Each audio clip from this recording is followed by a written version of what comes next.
अस्सलाम वालेकुम friends, welcome to my channel. आज की इस वीडियो में मैं आप लोगों से शेयर करूंगी फ्रेंच टोस्ट को बनाने का तरीका। 2-3 नए इंग्रेडिएंट्स भी इसमें ऐड करेंगे जिससे फ्रेंच टोस्ट बहुत ज्यादा टेस्टी हो जाता है। तो वीडियो को आपने एंड तक लाजमी देखना है। आइए अब इसको बनाना स्टार्ट करते हैं। सबसे पहले मैंने एक बड़ा सा बॉल ले लिया है। अब इसमें मैं शामिल करूंगी 2 अदद के करीब अंडे। और ये जो रेसिपी मैं आपसे शेयर कर रही हूँ इसमें आपके 5 to 6 ब्रेड के टोस्ट आसानी से बन जाएंगे। अब अंडों को ऐड करने के बाद हम इनको अच्छे से फेंट लेंगे। यहाँ पर अंडों को मैंने अच्छे से फेंट लिया है। अब इसके बाद हम इसमें ऐड करेंगे हाफ कप के करीब दूध। साथ ही में इसके हम ऐड कर देंगे 2 बड़े चम्मच चीनी के भर के। चीनी को आप कम या ज़्यादा भी कर सकते हैं अपने टेस्ट के हिसाब से। अब यहाँ पर इसको फ्लेवरफुल बनाने के लिए मैं इसमें ऐड करूंगी 1/4 चम्मच दालचीनी का पाउडर। साथ ही में इसके हम ऐड कर देंगे वनीला एसेंस भी 1/4 चम्मच। वैसे तो टोस्ट को बनाने के लिए ज़्यादातर पिसी हुई काली मिर्च का यूज़ किया जाता है, बट आपने वनीला एसेंस और दालचीनी का पाउडर डाल के इस टोस्ट को एक बार मेरे तरीके से बनाना है। ये आप लोग को जरूर पसंद आएगा। यहाँ पर मैंने मीडियम साइज की ब्रेड के 4 स्लाइसेस लिए हैं, लेकिन ये जो मिक्सचर हमने अभी टोस्ट का रेडी किया है इसमें आपके 6 ब्रेड के स्लाइसेस आसानी के साथ बन जाएंगे।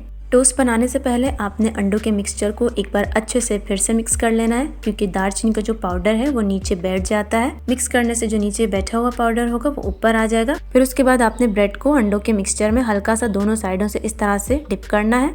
बहुत ज़्यादा डिप नहीं कीजिएगा वरना ब्रेड टूट जाएगी। दूसरी तरफ मैंने पहले से पैन को प्री हीट करके उसमें 1 टेबल स्पून के करीब ऑयल ऐड कर लिया था। आप इसको मक्खन या घी में भी बना सकते हैं। ऑयल अच्छे से गर्म करने के बाद पैन में हम ऐड कर देंगे ब्रेड का डिप किया हुआ स्लाइस। अब यहाँ पर आपने इसको लो हीट पे पकाना है। फ्लेम को आपने हाई बिल्कुल नहीं करना है, वरना इसके अंदर जो हमने चीनी ऐड की थी वो जल जाएगी। और इस तरीके से स्पैचुला की मदद से आपने इसको हल्का हल्का प्रेस भी करते जाना है। कम से कम भी 2 से 3 मिनट लग जाएंगे इसकी एक साइड को पकाने में। जब ये एक साइड से पक जाएगा तो आपने इसको इस तरह से पलट देना है। ये आप देख सकते हैं कि मैंने इसको लो हीट पे पकाया है। इस पे कितना ज़बरदस्त सा कलर आया है और ऑयल का भी हमने बहुत ज़्यादा यूज़ नहीं किया है। तो इस तरीके से दूसरी तरफ से भी आपने इसको 2 से 3 मिनट पका लेना है हल्की आंच पे। यहाँ पर टोस्ट बनकर रेडी हो चुका है और आप इसका फाइनल लुक देख सकते हैं। इस फ्रेंच टोस्ट को आप मेरे बताए हुए तरीके से एक बार लाजमी ट्राई करके देखिएगा। बहुत ज़्यादा डिलीशियस होता है। इंशाल्लाह आप लोग को ये ज़रूर पसंद आएगा। लास्ट में टोस्ट के जायके को मज़ीद बढ़ाने के लिए इसके ऊपर मैं ऐड कर दूंगी शहद।